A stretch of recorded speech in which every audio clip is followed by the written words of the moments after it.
Thank you guys.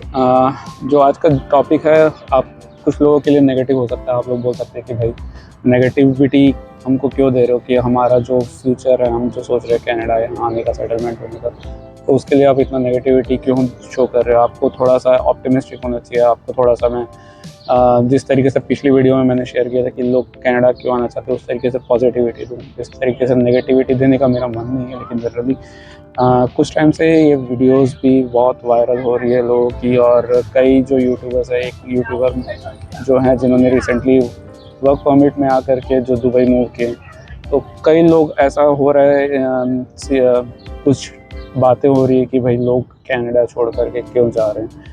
तो मैं उस तरीके से कुछ पॉइंट्स है जो आप लोगों के साथ डिस्कस करना चाहूँगा कि भाई ऐसा क्यों हो रहा है, कि क्यों लोग कनाडा जनरली छोड़ करके जा रहे हैं। तो सबसे पहली बात अगर मैं करूँगा, तो भाई पहला रीज़न तो ये हो सकता है कि कुछ लोगों को यहाँ का वेदर रास नहीं आता, क्योंकि यहाँ पे वेदर का बहुत ही हार्श कंडीशन है। क्योंकि अगर मैं बात करूँ कि इंडिया सब कॉन्टिनेंट की, इंडियन सब कॉन्टिनेंट में हम चारों तरफ के हर 4 टाइप के वेदर देखते हैं, चाहे वो समर हो, स्प्रिंग हो, या फिर विंटर हो, या फिर रेनी सीज़न हो। तो हम हर टाइप का वेदर देखते हैं। बट कनाडा में जनरली होता है कि हाफ ऑफ द ईयर जितना भी है, 6 महीना या फिर 7 महीना, भाई वो तो मैक्सिमम ठंड से ही निकल जाता है। मैक्सिमम टाइम तो यहाँ स्नोफॉल होती रहेगी या ठंड रहेगी। मैक्सिमम टाइम लोग जैकेट्स में घूमते रहते हैं। जनरल जो लिविंग है लोगों का बहुत ही हैम्पर्ड होता है। कई बार इतनी ज़्यादा स्नो स्टॉर्म होती है कि लोग बाहर नहीं निकल सकते। और कई बार तो ये भी होता है कि इतना ज़्यादा हिल स्टॉर्म या फिर स्नो स्टॉर्म आता है कि भाई जगह पूरा ब्लॉक हो जाता है, रोड्स क्लियर नहीं होते हैं, बहुत सारे डेंजरस हो जाता है अगर लोगों के लिए। और कई लोग जो जनरली समर कंट्री से या फिर गर्म जगह से रहने वाले, जैसे कि इंडिया से रहने वाले हैं, उन लोग के लिए बहुत डिफिकल्ट हो जाती है सिचुएशन।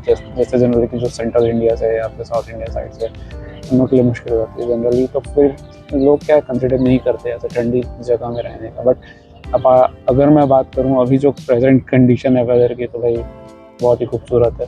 यहाँ से जितनी खूबसूरत कंट्री कोई हो नहीं सकती, क्योंकि हाफ ऑफ द ईयर जो समर टाइम होता है, जो स्प्रिंग से स्टार्ट होकर के पूरा सितंबर अक्टूबर तक है, इससे बेस्ट नहीं हो सकता। क्योंकि बहुत ही खूबसूरत है, हरियाली है हर जगह, इट्स ग्रीनरी एवरीवेयर। अगर आप शीशो साइड आ जाओ, हार्बर फ्रंट, जहाँ पे मैं जनरली अभी बैठ करके वीडियो बना रहा, आप लोगों के साथ शेयर करूँगा कि हाउ इट लुक्स, उससे बेस्ट कोई एक प्लेस नहीं है। तो आप लोगों को बताना चाहूँगा कि जनरली एक ये पॉइंट है कि लोग कंसिडर नहीं करते हैं कनाडा में रहने का, क्योंकि एक वेदर जो होता है बहुत ही खास होता है लोगों के लिए। और सेकेंड रीज़न भी ये हो सकता है कि लोगों के लिए जॉब अपॉर्चुनिटीज़, जैसे कि इंटरनेशनल स्टूडेंट्स की मैं बात करूँ, यहाँ करके जनरली वो सोचते हैं कि भाई अपने फील्ड में स्टडी जो की है उसमें हम जॉब ले लें। लेकिन कई बार ऐसा होता है कि भाई कई लोग ट्राई करते रहते हैं, लेकिन कई टाइम तक के, कई लोग हो जाता है 6 मंथ्स 1 ईयर, तो जॉब नहीं मिलती है। वो ट्राई करते रहते हैं और तब तक कि वो सर्वाइवल जॉब्स ही करते रहते हैं।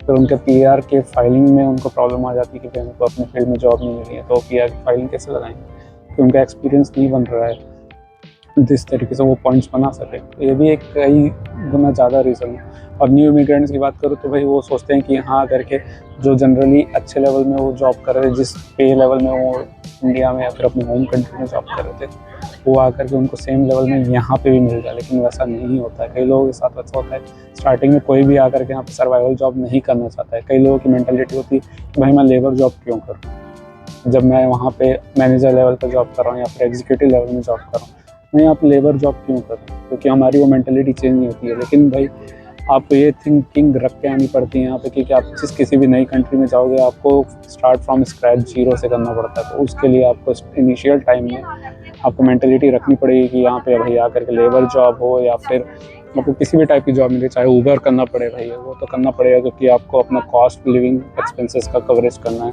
ग्रॉसरीज का कवरेज करना है। अपार्ट फ्रॉम दैट आपका जितने भी बिल्स है उसका कवरेज करना है। तो इसके लिए तो भाई जो भी हो, इनिशियल टाइम्स में आपको वो जॉब्स लेनी पड़ेगी। लेकिन कई लोगों की मेंटालिटी नहीं होती। इसी करके कई लोगों का होता है कि भाई जॉब का जो मेजर फैक्टर आता है, जिसके कारण वो अपना एक्सपेंसेस को कवर अप नहीं कर पाते, उसके कारण वो चाहते हैं कि भाई मैं यहाँ नहीं रह सकता, कनाडा मेरे लिए नहीं है। क्योंकि मैं इस जॉब के लिए नहीं आया था, मैं तो सोच कर गया था कि मुझे बहुत अच्छी जॉब चाहिए, यहाँ आते ही मुझे मैनेजर बना, तो भाई नहीं।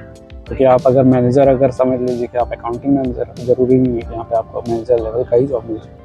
हो सकता है भाई आपका अगर किसी अच्छी कंपनी के साथ एक्सपीरियंस रहा है, तो फिर से आपको अपॉर्चुनिटी मिलेगी। But not always. मेंटालिटी बना करके आइए, तो यहाँ पे आना है तो आपको इनिशियल स्टार्टिंग स्टेज से ही स्टार्ट करना पड़ेगा, और हो सकता है कि कुछ टाइम के लिए आपको सर्वाइवल जॉब्स भी करनी पड़े। तो make that mentality, else it's gonna be very tough for you guys. इसलिए कई लोगों का होता है कि भाई यहाँ पे आकर के आते हैं, कुछ टाइम काम करते हैं, नहीं हो पाते, वापस चले जाते हैं। और दूसरा रीज़न हो सकता है कि भाई एजुकेशन अपॉर्चुनिटीज़ का। अभी ये डिफिकल्टी उन लोगों के लिए आती है जनरली कि भाई जो सोचते हैं कि एजुकेशन यहाँ का इतना इजी होता है कि बस असाइनमेंट करनी है, या फिर एक इजी वे में बोला जाए कि भाई कुछ रहता ही नहीं है, बस असाइनमेंट है, क्लासेस अटेंड करो और कुछ नहीं। तो ऐसा नहीं है। यहाँ का जो एजुकेशन है वो सिस्टम टोटली एंटायरली चेंज है। 360 डिग्री अगर मैं कहूँ इंडिया के कंपैरिजन में, टोटली 360 डिग्री रोटेशन में, क्योंकि इंडिया का जो होता है हम जो भी पढ़ते हैं, चाहे इंजीनियरिंग हो चाहे कोई सा भी एजुकेशन हो, तो वहाँ पे थ्योरेटिकल एस्पेक्ट ज़्यादा होता है। क्योंकि इंडिया में भी अगर आप इंजीनियरिंग का कोई भी पार्ट देख लो, वहाँ पे बस जितने भी प्रैक्टिकल्स होते हैं, लैब प्रैक्टिकल्स, इतने डीपली में एनालिसिस में नहीं जाते हैं हम लोग। तो जनरली बस पासिंग मार्क के हिसाब से या फिर वो उस हिसाब से ही हम स्टडी करते हैं। और जो भी मैनेजमेंट की स्टडी अगर मैं बोलूँ तो भाई उसमें हम लोगों ने स्टडी क्या की है, जनरली वो थियोरेटिकली होती है। तो उस हिसाब से एक बहुत मेजर डिफरेंस आता है यहाँ पे, क्योंकि यहाँ पे जो भी होता है, यहाँ पे भाई एक तरीके से पार्टिसिपेटिव टाइप का स्टडी होती है, क्योंकि यहाँ पे आपको बहुत ज़्यादा इन्वॉल्वमेंट देना पड़ता है अपने असाइनमेंट्स में, प्रेजेंटेशंस में, हर एक चीज़ों में, जिसके कारण लोगों को बहुत ज़्यादा प्रॉब्लम होती है। क्योंकि शुरू से कई लोग होते हैं जो लोग इस तरीके की स्टडी नहीं की होती या फिर प्रेजेंटेशंस नहीं की होती, इन लोगों के यहाँ पे आकर के एजुकेशन की बहुत ज़्यादा इशूज़ होती है। तो इस तरीके से कई लोगों का इशू होता है। बट जनरली मैंने जो देखा है स्टडी परमिट में जितने भी आते हैं भाई, मैंने तो किसी को नहीं देखा कि जो वापस गया हो बंदा।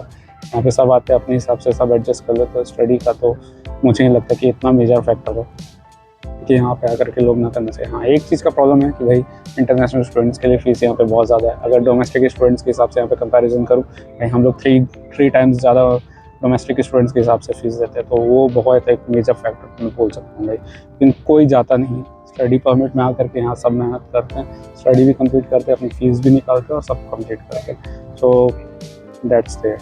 एंड अपार्ट फ्रॉम दैट, अगर मैं बात करूँ कि लोग यहाँ से क्यों मूव आउट करना चाहते हैं, तो मूव आउट करने का तीसरा भी रीज़न हो सकता है कि political issues in comparison, in sense that कि भाई यहाँ पे जितनी भी टैक्स पॉलिसीज़ हैं या फिर गवर्नमेंट की जितनी भी चेंजेस होने के हिसाब से, जो भी न्यू गवर्नमेंट आती है अगर वो चेंजेस करती है, उस हिसाब से लोग सोच सकते हैं यहाँ से मूव आउट करने कि यहाँ पे टैक्स रेट बहुत ज़्यादा हाई है। अगर आप मिनिमम वेज भी कमा रहे हो, उसमें भी टैक्स इतना ज़्यादा लगता है लोगों को कि उनके पॉकेट में आते तक कि वो टैक्स कट करके बहुत ही ज़्यादा डिफरेंशिएटिव में आती है। जैसे कि अगर आपकी बेसिक सैलरी यहाँ पे $40,000 है स्टार्टिंग में, आपका भाई 15 से 19,000 तो भाई आपका टैक्स ही कट जाएगा साल का, आपकी जेब में आएगा क्या? उस हिसाब से यही होता है। लेकिन ये एक हाइपोथेटिकली मैंने बताया, क्योंकि परसेंटेज रेट होता है 28%, तो उस हिसाब से आप अपना डिफरेंशिएटिव कर सकते हैं। बस यही कि टैक्स रेट बहुत ज़्यादा हाई है, जितना भी आप कमाते हैं उसके कारण एक बहुत ज़्यादा मेजर फैक्टर हो जाता है कि कई लोगों को भी इतना ज़्यादा टैक्स पे करना रास नहीं आता कि भाई हम इतना ज़्यादा क्यों टैक्स पे करें। बट इन दैट सेंस अगर आप पॉजिटिव नोट में देखेंगे, जो टैक्स आपसे गवर्नमेंट काट रही है उतना ही फैसिलिटी भी दे रही है आपको हर तरीके से। तो एक तरीके से ये सब कुछ मेजर फैक्टर्स हो सकते हैं। लेकिन अभी जो मेजर सिनेरियो जो चल रहा है अभी के टाइम पे, मेजर सिनेरियो लोगों के लिए प्रॉब्लम इशू एक ही चीज़ है, वो है रिसेशन। ग्लोबल रिसेशन जो अभी आया हुआ है उसके कारण हर एक टाइप के फैक्टर जितने भी हो सकते हैं, चाहे स्टडी के हो जाएं, चाहे जॉब्स के हो जाएं, या फिर सेटलमेंट या क्वालिटी ऑफ लिविंग के हो, तो बहुत ज़्यादा नेगेटिव हो चुकी है। क्योंकि लोगों को जॉब नहीं मिल रहा है, यहाँ पे महंगाई इतनी ज़्यादा बढ़ चुकी है कि आपको ग्रॉसरीज तक की महंगी पड़ने वाली है। और इसके हिसाब से अगर आप दूसरी चीज़ें अगर लेते हो, चाहे कार ले लो, इंश्योरेंस ले लो, चाहे रेंटिंग ले लो, टोटली इतना ज़्यादा एक्सपेंसिव हो चुका है कि जो रूम एक टाइम पे आपको $700 का अगर सिंगल रूम अगर लेना चाहते हो प्राइवेसी में, और वो $700 का मिलता था, आज की डेट में वही आपको 1200-1300 या फिर उससे डबल रेट में $1400 तक के मिल सकता है।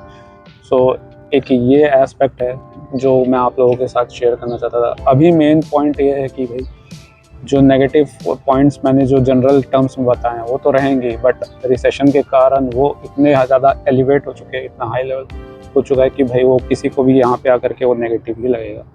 सो इन सब पॉइंट्स को मैं आप लोगों के साथ जनरली बात करना चाहता था। अपार्ट फ्रॉम दैट, आज की वीडियो में और ज़्यादा लेंथी ना करते हुए मैं आप लोगों से यही कहूँगा कि एक नेगेटिव थॉट ना रखें। अगर आपका कनाडा एक सपना है तो sure work towards it. And ये रिसेशन हमेशा नहीं रहने वाला। जैसे मैंने बार बार अपनी वीडियोस में, टाइम चेंज होता है, ये टाइम भी जाएगा, डिफ़िकल्ट टाइम है सबके लिए, ये टाइम भी चला जाएगा। When things are getting back on track, it will be very easier to live here and enjoy our life. So keep dreaming about Canada. If you have a dream about Canada, just come in whichever way you like to come, whether study as a PR or as a work permit. Surely you will see a fruitful future in it.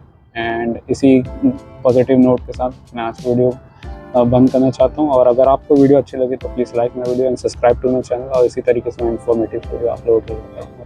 Thank you and thank you for watching.